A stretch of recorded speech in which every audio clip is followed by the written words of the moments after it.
On this episode of Maritime Insights from a deck officer, would you survive a fall from deck 12 from this cruise ship, and how would they rescue you? Let's find out. Were they able to rescue a 76-year-old British man who fell from a cruise ship off the Tenerife coast? The incident happened on the Marella Explorer 2. Let's have a look. Can this $1 million man overboard detection system really save lives? I was contacted by a maritime lawyer. Am I getting sued? Unfortunately, more and more cruise ship passengers fall overboard each year because more and more people are also going on cruises. Now, in this video, I will show you a real-life case study of what actually happens when someone falls overboard, and you will get a real insider perspective from a former cruise ship deck officer. Now, I'll try to do my best to explain the man overboard alarm, the bridge procedures, search and rescue efforts, the recovery, and also man overboard drills. I will also tell you how many people fall overboard from cruise ships each year and how likely it is if you will survive a fall overboard. First of all, you need to know that it is almost impossible to just fall overboard. Most of the times, the people that fell overboard did something stupid. They were maybe sitting on a railing or climbing on a railing, or they sometimes even get intentionally pushed by someone else, and then that's a crime investigation. But most of the time, they probably had a little bit too much to drink. That is a very common reason for people to fall overboard. And unfortunately, sometimes also some people jump overboard to commit suicide. But in this real-life case study, I will explain exactly what happened when a 76-year-old British man fell overboard from the cruise ship Marella Explorer 2, which is pictured right over here near Tenerife, Spain, and if they were successful to rescue him. Now, I know you enjoy my videos, but apparently maritime lawyers are also watching my videos and possibly using my videos as case studies, and they contacted me. So am I getting sued? Well, more about that later. To give you some more context about what happened, here's an article on Newsweek. It says a cruise ship passenger is missing after falling overboard off the coast of Tenerife on Thursday. A search is ongoing to locate the man, a 76-year-old British national who was traveling on the Marella Explorer 2, which is operated by TUI, according to the Spanish Coast Guard. Marella Cruises confirmed to Newsweek in an emailed statement that a guest was seen entering the water as the ship traveled toward La Gomera, one of Spain's Canary Islands. The disappearance has sparked a major search effort. The man has now been missing for more than 24 hours, making the efforts to find him increasingly urgent. The Spanish Coast Guard, Salvamento Marítimo, said that it received an alert about a cruise passenger overboard at 9:48 a.m. local time on Thursday. In response, the Tenerife Rescue Center activated a maritime and air search, which is ongoing as of their update early Friday. Now, the Marella Explorer 2, picture over here, which the Coast Guard said had also assisted in the search, docked in Santa Cruz de Tenerife at around 2:40 a.m. on Friday. Local outlet Vox Populi reported that following the incident, the cruise ship captain activated the International Man Overboard Protocol, which included deploying marker rafts at the location of the incident, conducting circular search patterns, reviewing CCTV footage, and alerting Spanish maritime authorities. The outlet noted that the passenger reportedly went overboard in an area where waters are deep and lateral currents can reach speeds of 1 to 2 knots. To give you a better idea of what exactly happened, we can have a look at the voyage history of the Marella Explorer. So as you can see, this is Europe, here's England, France, Spain, and the Canary Islands are right over here. And as you can see, here are the Canary Islands. They were going to Santa Cruz de Tenerife.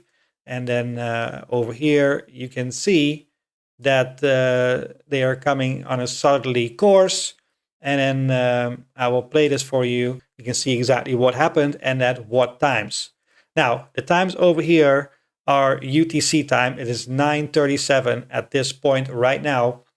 And this is also the local time, which makes it easy. The Marella Explorer 2 was still doing 14.3 knots here, but then it started to change course and started to slow down because it was yellow and then ultimately red. So this is most likely the point where they got the notification on the bridge, either by a phone call to say, hey, there is a man overboard, and they started to make their turn. Then they went back to the location where the passenger was most likely in the water, and then they were stopped, or they actually did a slow circle first. After that, they were drifting. All this red track here is at very low speed, drifting. And then they continued back to the port around 19:30 UTC on the 27th of November, which is about 10 hours later. But in between that time, a lot has happened. So we can actually hit play and we can see their speed is already decreasing. Now, at this point, from the point where they were before changing course, when they got the notification of a man overboard, we can have a look at the distance from here to there. And that is, let's see, that is 1.5 miles from when the person went overboard. They were actually turned and started to make their way back. So it's not that you can stop this ship on a dime. You'll have to, start setting in a turn and make it go around. And then try to find the passenger, which is not going to be easy. But I'll first show you everybody that was involved in the search and rescue efforts, and then we'll go over exactly what happened. Right now, you can see the time is 9:48, and that is the time when they contacted the Coast Guard that there was a man overboard. So about 10 minutes later, they called the Coast Guard, and then they continued their way back to the location where the passenger went overboard. And you can slowly see their speed decreasing. And then they made another turn. And then they made a circle. And the time keeps ticking. And here we have the first arrival of something very fast. I was like, 76 knots, that cannot be a ship or a boat. So that must have been an aircraft. So I did some research and I did this SAR 111-222-4501, and it's a helicopter. Now, for those that know, I'm also a commercial helicopter pilot. So every time when there's maritime and helicopters, then that's for me is always quite exciting. So I did a little bit more digging into what kind of helicopter this is. And it's the Echo Charlie Kilo Lima Mike from the Spanish Coast Guard. And this is a Augusta Westland 139 or Leonardo. It's a medium-sized helicopter, twin engine. And it can do multi-role, which means it can do a whole bunch of missions. But in this case, search and rescue. But it can also do medical emergencies or offshore. So this is a very capable aircraft to do all of this, what they need to do.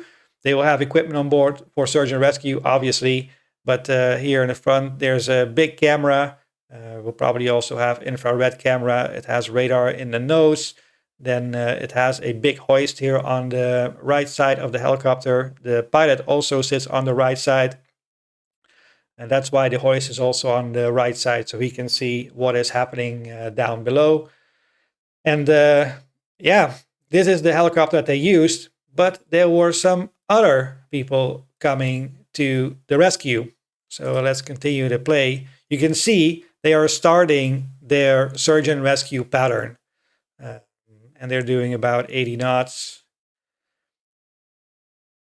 And they just go zigzag because once you do all these zigzags, you're going to see if you can find them. Now, there is somebody else, the Sassamar 103, doing 170 knots. Again, that is not a ship. So I had a look at what the Sassamar 103 is. And it is this Spanish Coast Guard aircraft. And it is a CASA IPTN CN235.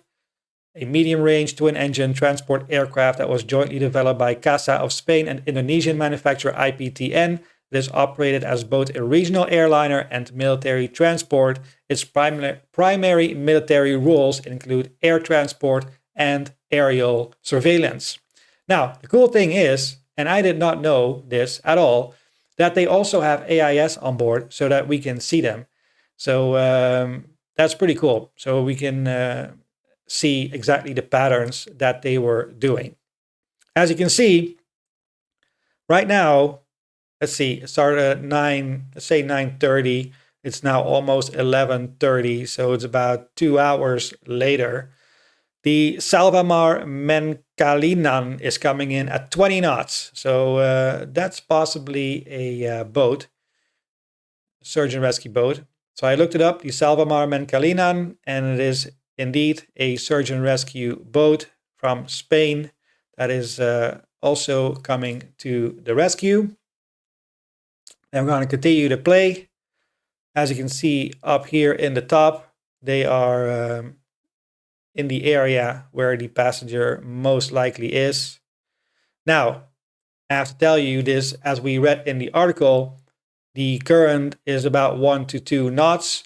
And as you can see, the ship is drifting at this point, and it is drifting in this southwesterly direction, meaning that the passenger is probably also drifting in that same direction. Here you can see a photo of the Marella Explorer 2, and you cannot find a fast rescue boat here.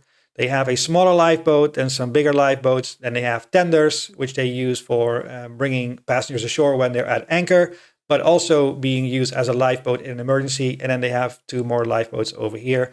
And the same thing is on the other side. I looked on both sides. They don't have a fast rescue boat. So most likely they are using this first lifeboat as a man overboard boat, as a rescue boat. It is a little bit smaller. It is attached to a painter line, and it is the most forward on starboard forward. Now, they have a painter line on there because if the ship is still moving and you want to lower your man overboard boat into the water and it is not connected to a painter line, as soon as it goes into the water, it moves backwards to the ship, and then the steel wires will also move backwards, and that's going to cause a mess. To also unlock the blocks, to detach the blocks from the lifeboat. So that's why the painter line will hold it in position so that they can then unlock the blocks. Well, speed up first and then unlock the blocks and then get out. They could also use one of these tenders as a man overboard boat because they are more maneuverable, better maneuverable than the smaller boats because they have 2 engines and 2 propellers. And you could also bring extra people like maybe a nurse or a doctor for immediate assistance when they take the passenger out of the water.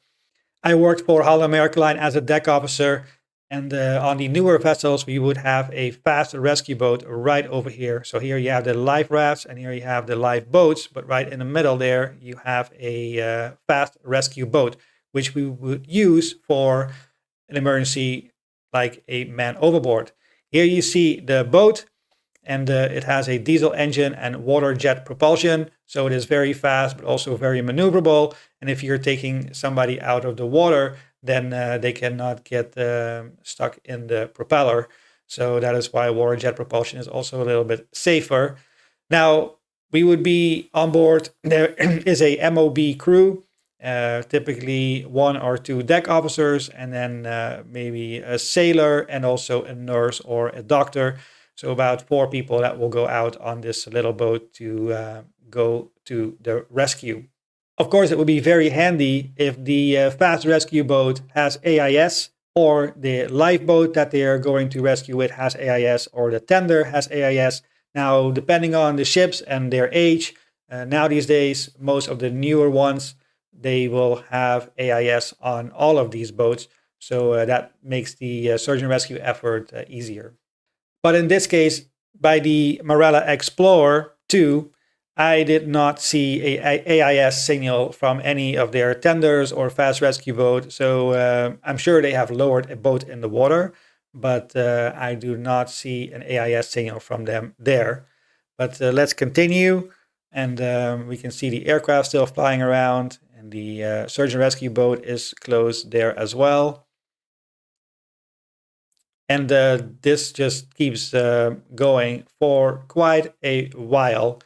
And actually, what is quite cool, you can see the search and rescue boat here. You can see the aircraft doing large patterns here on this side. But in a second, if I can speed this up a little bit, you will see some other ships coming as well. There is the helicopter, Sasamar 103. Was that the helicopter? No, that's the airplane. Was coming back. And then around somewhere in the afternoon, also the helicopter came back as well. They continue to doing patterns. Look at this. It's crazy. Like they've looked everywhere. But so this was an extensive search for sure. They spent all day there. Now this is really cool. You can see this little pink triangle coming in right over here, flare. And I looked up what flare was, and it was a German sailing vessel of about 13 meters. And it also participated in the search, which is really cool. Good for them to also help them. You can see because they're not just continuing. You will see that they are turning around and making some kind of search and rescue pattern as well. So that is really cool. That's a good Samaritan to help out with this search and rescue effort. At this point, it is 19:15, so 7:15, and it is about dark. So it'd be very hard to find somebody in the water when it's dark. So at this point, you can see that the Marella Explorer is actually leaving at 19:30, and they're speeding up, and they're already doing about 12 knots. And you can also see that all the other aircraft and search and rescue boats have left the area because, it is dark and they have already searched for, almost for 11 hours. Now, let me give you a look behind the scenes. So at this point, somebody fell overboard and a crew member or maybe a passenger has seen that happening and they call man overboard. Now, what they should do is keep an eye on the person, but also find a life buoy and throw it overboard, or find multiple life buoys, throw them overboard, and keep an eye on the man overboard, and not go to a phone to make a call. They should instruct somebody else to make a phone call to the bridge, to the officer of the watch, to say, hey, there was a man overboard.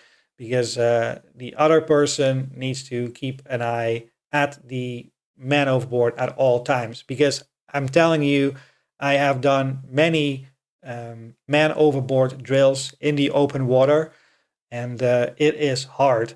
So I looked at the conditions. You can actually see them looking here. This is the little bridge wing on the Marella Explorer. You can see an officer standing here with his binoculars. You can also see the lifeboat. And you can see there are quite some waves, maybe about 1.5 meters waves. So it's going to be very difficult to spot that tiny little head in the water, especially when it goes up and down in the waves. When we did drills, we would throw overboard an empty and cleaned oil drum, and we would throw that in the water, seeing it going in the water, keeping an eye on it. And at that point, somebody else will call the bridge. We will start making a turn. But as we seen earlier, it takes 1.5 miles before you can finally start making your way back. And to have your binoculars and be 1.5 miles away, and you have this drum in the water going in the waves up and down, I'm telling you, we even lost sight to see the oil drum in the water. So let alone somebody where just the head is floating in the water. It's going to be very hard. Now, what happens when nobody saw somebody fall overboard? On a cruise ship during daytime, it's highly unlikely. There's so many people, somebody will see it happening.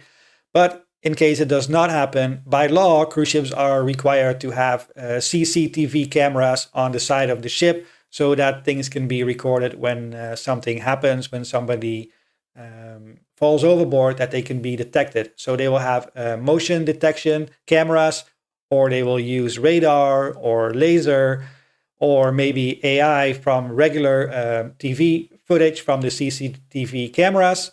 But yeah, it is not foolproof, because there could also be a seagull flying in, or somebody throws a ball overboard, or there's a big wave smashing against the side. This will all trigger the detection on the side of the ship. When something triggers the motion detection system, there will be an alarm on the bridge, and then you can go back and replay the video to see what happened exactly. And it will also register the exact location of that point where some motion was detection over the side of the ship. Once the officer of the watch has seen the video footage and has seen somebody fall overboard, that will trigger the man overboard protocol. And either that, or somebody will call the bridge and say, hey, there's a man overboard. Now, the officer of the watch will then push a button on the GPS. It is an MOB button. You press it, and that will register the exact location where you are at that point. So you can easily go back to that point where the man fell overboard. On the electronic chart display, there is also a MOB button, and you press that, and it will also save the location and will put a marker on the electronic chart.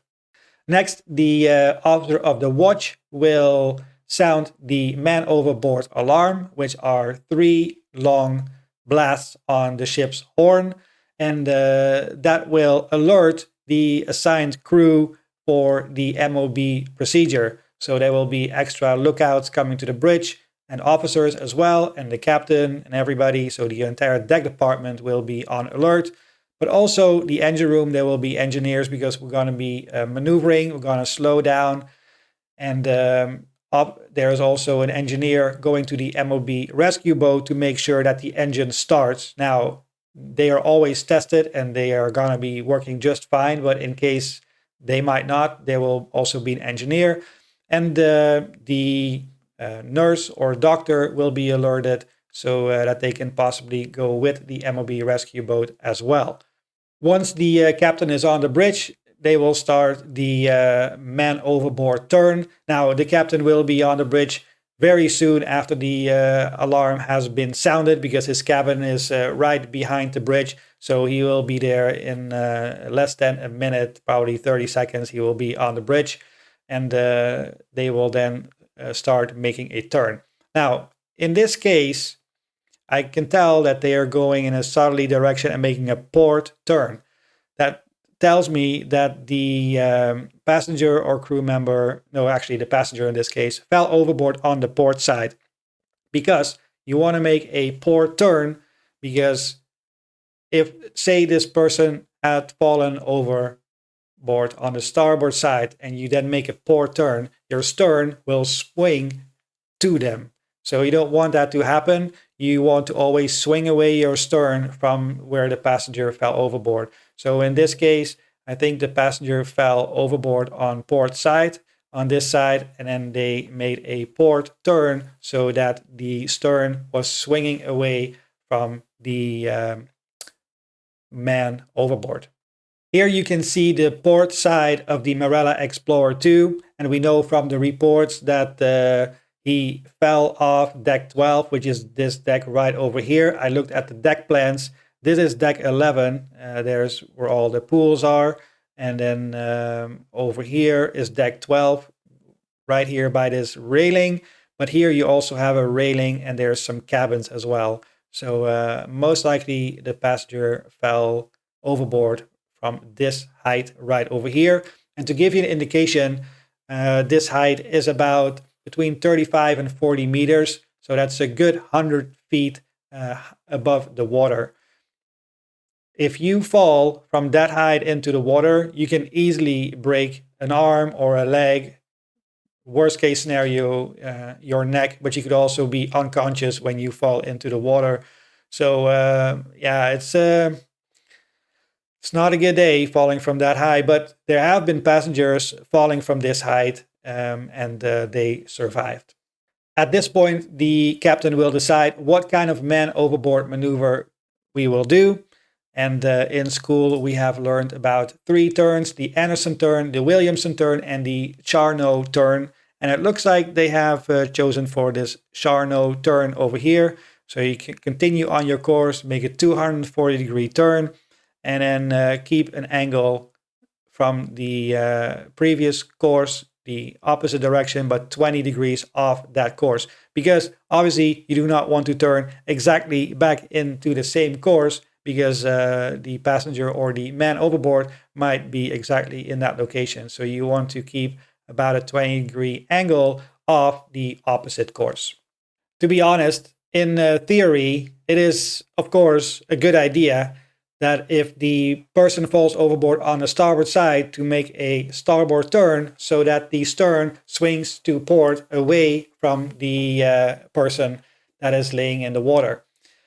But by the time that somebody calls the bridge and the officer of the watch presses the MOB button, the GPS man overboard button, and the electronic chart display, and he has called the captain, and the captain is on the bridge, then you are already way past that person with your stern anyway, because the Marella Explorer 2 is 250 meters.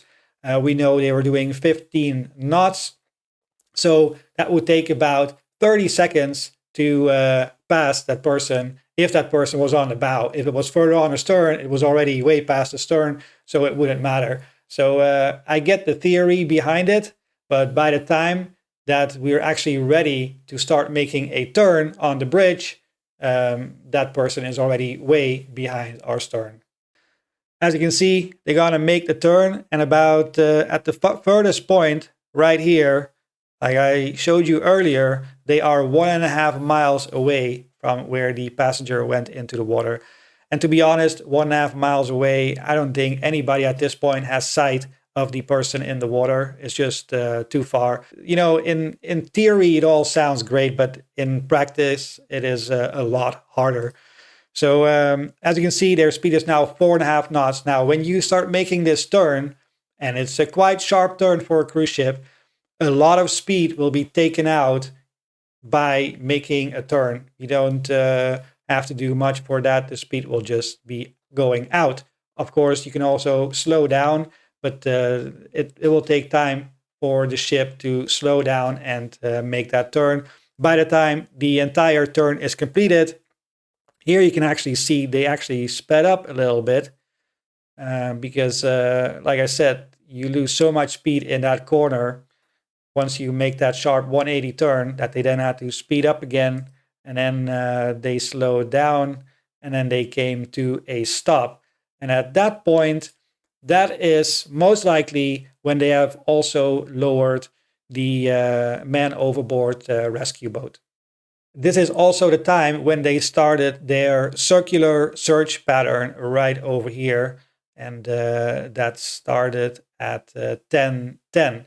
So at 9:37, so we're now about 30 minutes later, they were back on the scene. That was actually quite fast. Luckily, this happened during daytime, so it's much easier to see somebody in the water.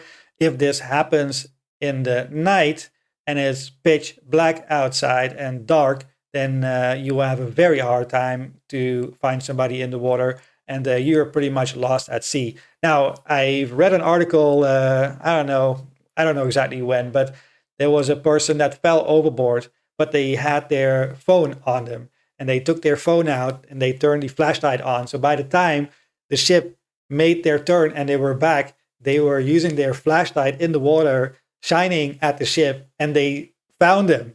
So that was lucky that his phone was still working and it was on him and he could use it. So yeah, that saved his life. By the way, if you're enjoying my Maritime Insights so far, then hit that like and subscribe button.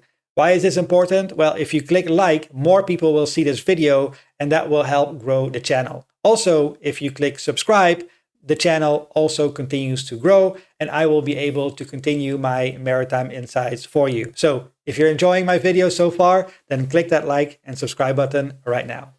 The cruise ship companies take the safety of their passengers serious, and there are also other companies that will wanting to help with improving the man overboard detection system. So I found this article on July 22nd, 2004 on Marine Log. It says new cruise ship will have $1 million MOB-tronic man overboard detection system. By the way, completely not related to this very incident, but interestingly enough, last week I was contacted by a maritime lawyer. To be honest, I thought I was in big trouble and that I was getting sued maybe because one of my videos, but luckily that was not the case. He just wanted my help in providing evidence what happened during a different emergency at sea, and he wanted me to prepare a similar sequence of events or storyboard that I just showed you. Anyway, I'm so glad that I didn't get sued, but he just wanted my help. So I guess if you're a lawyer and you want my help, then feel free to reach out. Now let's continue with the story. So I did some more research on what happened to this 76-year-old British man. And I found the news here on Vessel Tracker, the latest news on the Marella Explorer. And it says that this is on Tuesday, December the 2nd. The active search for the missing 76-year-old male passenger of the Marella Explorer 2 by Salvamento Marittimo has now ended without the individual being located, though notices were still being provided to ships and boaters in the region to continue the lookout as appropriate. So unfortunately, they were not able to find this person. And every year, right now on cruise ships, there is about 20 people that fall overboard. And of those 20 people, only about 1 in 5 actually is rescued and they can save them. So that is only 4 people that from 20 people that fall overboard that are lucky enough to get rescued. So yeah, it's very unfortunate, but those are the statistics. So to answer the question, would you survive if you fall overboard? Well, you just saw the statistics and they are not great. Now, I'm going to do more of these deep dive analysis and insider information videos, so don't miss out. Click that subscribe button right now. And if you want to see another video of mine, then watch this video right over here. See you next time.